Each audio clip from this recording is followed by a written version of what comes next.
Assalamualaikum warahmatullahi wabarakatuh. Bertemu lagi dengan saya Daniel Cahyadi SH di channel YouTube Daniel Sucahyadi. Salam perjuangan, pencari keadilan. Salam perjuangan. Oke, di samping ini kita dengan rekan saya ini yaitu Bang Umar Rohim, sarjana hukum. Halo, selamat malam. Ya, kali ini kita akan membahas mengenai perceraian. Itulah yang nggak diinginkan setiap manusia yang mau bercerai, tapi atas takdir yang maha kuasa, takdir Allah, ya mau tidak mau dia harus bercerai. Karena itu kita akan membahas terkait perceraian. Nah, ini Bang Umar, rekan saya ini memang banyak dia menangani kasus, tapi juga kita lihat pasti ada beberapa kasus-kasus perceraian yang dia pegang yang sekiranya itu dibilang unik gitu ya Bang ya. Mungkin ada satu case dua case yang terjadi itu yang agak unik gitu Bang, atau bisa dibilang dramanya terlalu panjang atau bagaimana. Nah biasanya tuh pengacara pasti ada aja yang model begitu, atau yang kliennya itu calon janda yang cakep ya kan, udah ada, atau calon dudanya yang udah tua. Itulah yang sering dialami sama dunia pengacara. Kita sapa dulu Bung Umar Rohim. Gimana kabarnya Bung Umar? Alhamdulillah sehat. Baiknya. Yang kapan? Betul. Dan terkait perceraian ini gimana Bang? Apa yang pernah dialami? Biasanya memang perceraian itu kan berdasarkan kompilasi hukum Islam. Itu pasal 113 itu kan 113 perkawinan putus karena kematian. Ya, itu yang pasal rupanya. Yang kedua karena disebabkan meninggal dunia, dan ketiga karena adanya putusan pengadilan. Nah, biasanya dunia pengacara itu mengambil karena putusan pengadilannya gitu, atau gugat menggugat biasanya gitu. Nah, apa nih Bang yang dialami itu Bang? Ya, terima kasih sebelumnya. Kita jumpa lagi di channelnya Bang Daniel Sucahyadi ini ya. Sahabat saya itu Umar Rohim, biasa dipanggil Umar. Sebelumnya saya ingin jelaskan dasar hukumnya mengenai syarat-syarat perceraian. Ya, biasanya tuh akan dikabulkan oleh hakim, itu syarat-syaratnya apa aja nih? Itu akan diatur itu ada di PP 9 tahun 1975. Itu ada di pasal 19 kalau tidak salah. Ya. Lalu kalau di KHI ya itu di Impres nomor 1 tahun 1991 tentang penyebaran kompilasi hukum Islam. Itu adanya di pasal 116 ya. Ya, 113, 119 sebab-sebabnya. Ya, itu sebab-sebabnya ya. Ada beberapa di antaranya, itu misalnya salah satu pihak itu meninggal dunia. Ya. Kalau meninggal dunia umum lah ya, maksudnya biasanya namanya akhir dan kan dia harus dicabut duluan. Ya, namanya cerai mati Bang. Ya. Kalau ditinggal. Mati. Abang cerai mati juga. Iya. Lalu Iya. ada lagi alasannya ya, itu karena Perceraian. alasannya dia tuh nggak cerai, itu misalnya salah satu pasangan ini dijatuhi hukuman dalam pas sudah menikah, yaitu dijatuhi hukuman pidana ya selama 5 tahun lebih. Ya, itu boleh salah satu pihak itu menggugat cerai. Itu membolehkan ya, tapi kalau misalnya dia masih setia itu bisa tuh Bang ya. Ya, artinya, Maksudnya kalau dia setia tetap menunggu sampai 5 tahun, 10 tahun dia dipidana, nggak mau cerai itu perempuan ya. Boleh saja ya. Jadi artinya dia tuh tidak mau menggunakan haknya Ya. untuk menuntut cerai. Nah, jadi bagi teman-teman yang masyarakat yang setia sama istrinya atau suaminya ya, karena salah satu sebab suami atau istri itu dipidana lebih dari 5 tahun, bisa tidak menggunakan haknya atau setia lah, menunggu sampai keluarnya pidananya kurungan tersebut.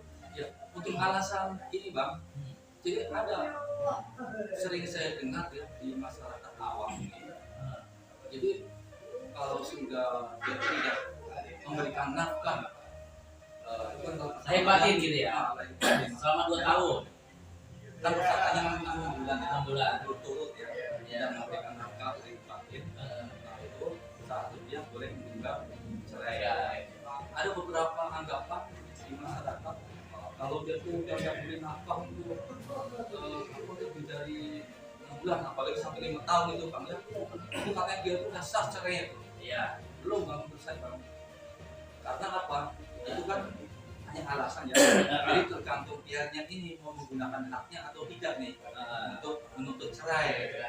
Jadi kalau tidak ada alasan misalnya yang tadi itu salah satu pihak itu kena hukuman 5 tahun atau lebih, itu salah satu pihak itu boleh menuntut haknya untuk Mengajukan mengajukan gugatan. Ya, cerai talak atau cerai gugat Kalau namanya. ini alasan yang tetap kami nih, Ya. salah satu pihak meninggalkan rumah kediaman selama 2 tahun Betul. lebih, Betul. ya, setelah berturut-turut tanpa izin, Ya. tanpa izin dari salah satu pihak. Itu pihak yang ditinggalkan itu boleh. Nah, sekarang kan lagi ramai nih bang mengenai perselingkuhan atau biasanya ada juga penganiayaan, biasanya disebut KDRT. Nah, itu kan biasanya ada korelasinya antara KDRT, selingkuh atau selingkuh baru KDRT. Nah, biasanya juga terjadi, banyak artis juga seperti itu tuh. Nah, itukah apakah salah satu sebab untuk mengajukan cerai? Ya, Cerai itu alasan yang kelima, Hmm, ya, itu salah satu pasangan itu berbuat zina, ya. berbuat zina, Pemabuk, penjudi. berbuat zina dulu, Iya. berbuat zina, jadi pemabuk berat, Betul. penjudi berat, itu boleh itu apa untuk cerai, ya. Lalu alasan yang keenam, ya tadi apa tadi? Karena terjadi perselisihan gitu kan, pertengkaran. KDRT. Atau percekcokan yang terus menerus yang tidak mungkin untuk didamaikan lagi, ya. Lalu ada alasan lagi misalnya Penganiayaan. salah satu pasangan melakukan Perselingkuhan. penganiayaan gitu ya, penganiayaan berat. Itu ada alasan itu untuk melakukan Ya, cerai. kayak kemarin yang sempat apa namanya sempat booming lah, ya kayak Lesti atau Bilar. Itu Lesti bisa mengajukan gugatan perceraian, tapi karena memang mungkin setia gitu kan, masih teman ya, jadi tidak mengajukan tidak apa-apa, cuma ya paling balik lagi apa yang dia alamin ya dia rasain sendiri gitu kan, maksudnya ya. Makanya kalau sudah terjadi penganiayaan jangan sampai begitu. Lalu ada alasan satu lagi bang, terutama bagi yang beragama Islam, Ya.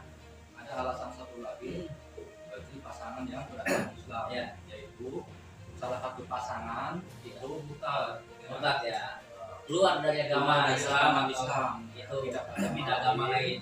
ya. Jadi salah satu pihak itu boleh melakukan Boleh gugatan lakukan cerai. sengketa. Satu lagi sama melanggar taklik talak. Hmm. Nah, kalau yang sumpahnya dia Islam. beragama Islam, Tapi kalau yang selain Islam sih, ya enjoy aja. iya gitu aja.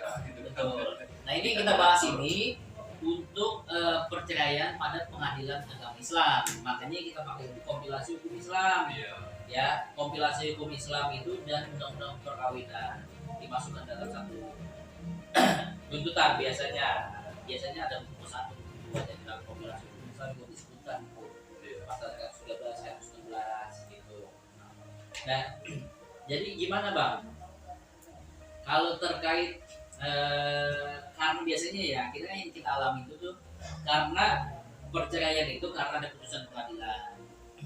Nah, biasanya kan ada pasal yang harus dilanggar dalam pasal 116 itu. Ada sebab-sebab ya. Nah, sebab-sebabnya yang tadi abang ceritain itu kan termasuk juga gitu. Tapi kalau misalkan nih tidak ada sebab dia mau cerai gimana? Dia nggak ada sebab nih di dalam pasal 119 udah termasuk sebab-sebab itu, tapi tiba-tiba emang dia nggak cinta apa dia nggak serap dengan kehidupan dia kedua belah pihak, itu termasuk kan? Boleh saja. Apa?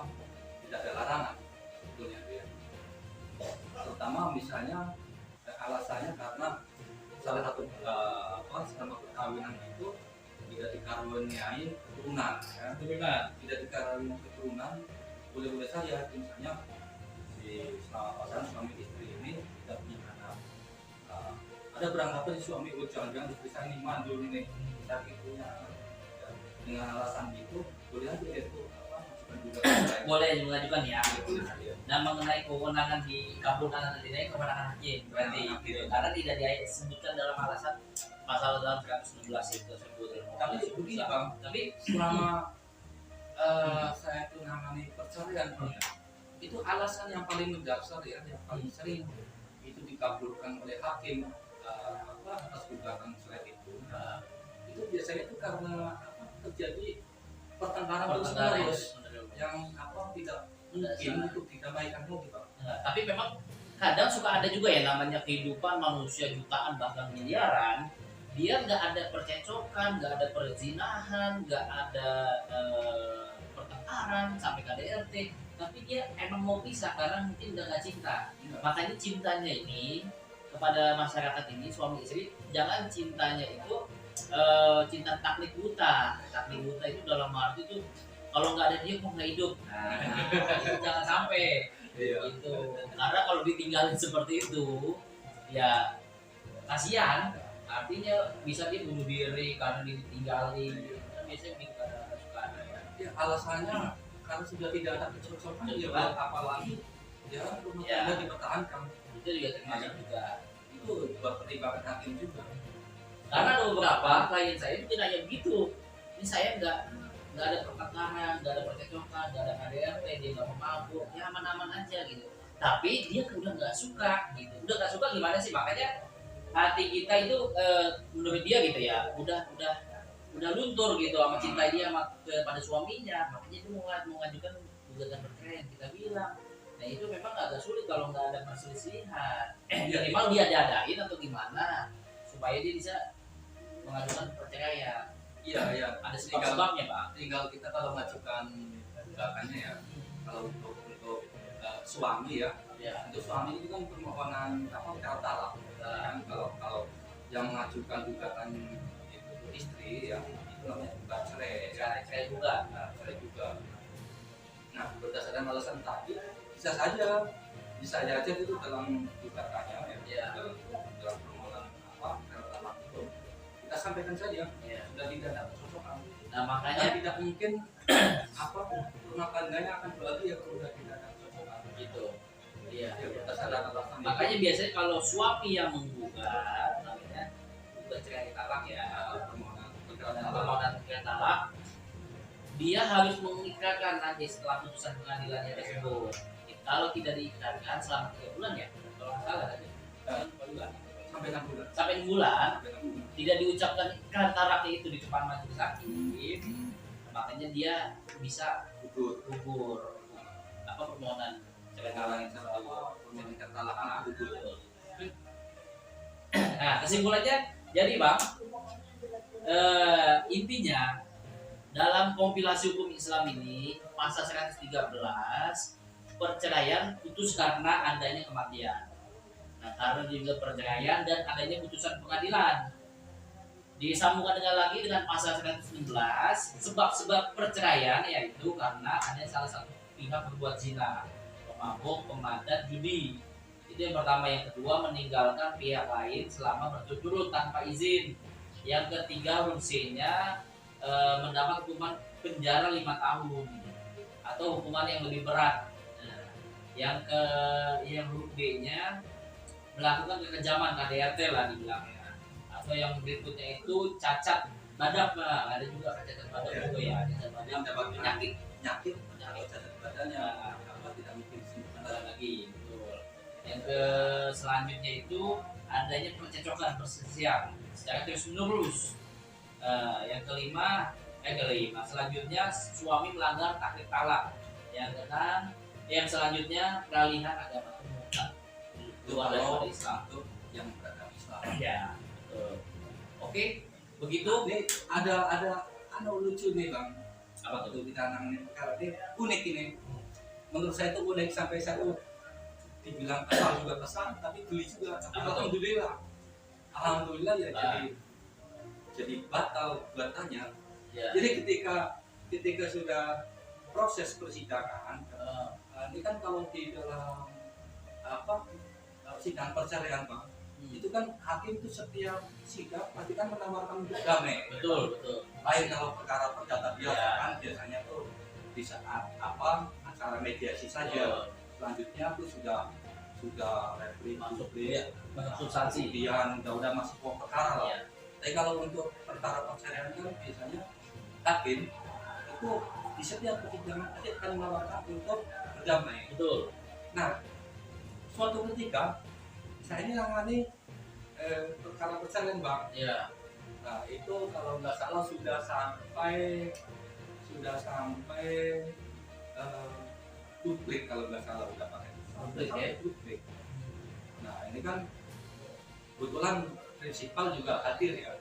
Prinsipal hadir, saya kebetulan tuh ada di pihak suami. ya, Lalu lawan itu yang istri itu yang satu gugat itu. betul. Nah, pas acara publik itu hakim nanya nih Bang. Jadi nanya ke klien saya si suami, anggaplah si A gitu. Ya, Kemarin kemana gitu kan? Masih satu rumah enggak? Masih Pak. Tanyakan ke istrinya, kamu masih satu rumah benar? Benar Pak. Lalu tidurnya di mana? Ya masih satu kamar Pak. Kok masih satu kamar Pak? iya. Terus masih berhubungan dong gitu. Berarti masih berhubungan dong semalam itu. Iya. Iya Pak. Udah langsung sama hakim ini Bang. Udah langsung ketok palu gini Bang. Udah gini aja deh. Kalian rujuk lagi aja deh. Kalian aja. Ada tuh yang tadi itu unik di situ Bang. Dalam hati saya tuh kesel juga si Abang gitu. Jadi kejadi gitu kan, habisnya mau cerai gitu jadi kejadi karena masih dalam satu rumah, satu kamar, mungkin masih satu Tapi rumah. alhamdulillah juga Bang. Jadi alhamdulillahnya begini. Saya tuh apa ya sebagai pengacara ya, kalau ada klien tuh yang menanyakan tuh mengenai perceraian Bang, Iya, tetap memang usahakan itu sebisa mungkin Bang, agar rujuk Bang. betul, pasti. Lebih banyak manfaatnya bagi saya gitu ya. Jadi nggak kalau memikirkan oh dia tuh bayar saya tuh tinggi misalnya sampai 50 sampai 100. Tapi kalau saya tuh bisa menjalankan mereka, itu ada kebahagiaan buat saya tersendiri itu Bang. Makanya begini, kalau saya tuh ada klien, calon klien Bang, Iya, datang ke saya itu ingin misalnya tuh mengajukan gugat cerai, ya, mengajukan gugat cerai. Itu biasanya tuh trik saya itu untuk mendamaikan Ya. mereka. bagaimana caranya untuk damai dulu nih, rujuk. Salah gitu. satunya nih biar mereka rujuk, saya bikin mahal itu kilo yang saya nih Bang. Mau nggak tuh 100? Begitu waduh mahal sekali 100 itu kan. Akhirnya itu Bang, Dia mau rujuk. berpikir pulang. Iya. Akhirnya mereka malah jadi rujuk lagi. Itu teknik-teknik pengacara biasa supaya klien ini rujuk gitu. Oke, begitu Bang. Terima kasih pendapatnya kita sharing-sharing aja. Mudah-mudahan bermanfaat buat masyarakat ini bagi yang membutuhkan. Tapi kita juga nggak mengharapkan untuk adanya perceraian. Oke, begitu. Terima kasih. Salam perjuangan, sahabat Daniel, para pencari keadilan. Jangan lupa like, comment, and share. Subscribe jangan lupa. Dan apabila ada komentar atau pertanyaan bisa komentar kolom pertanyaan di bawah komentar. Oke, terima kasih. Assalamualaikum warahmatullahi wabarakatuh. Salam perjuangan. Salam perjuangan. See you.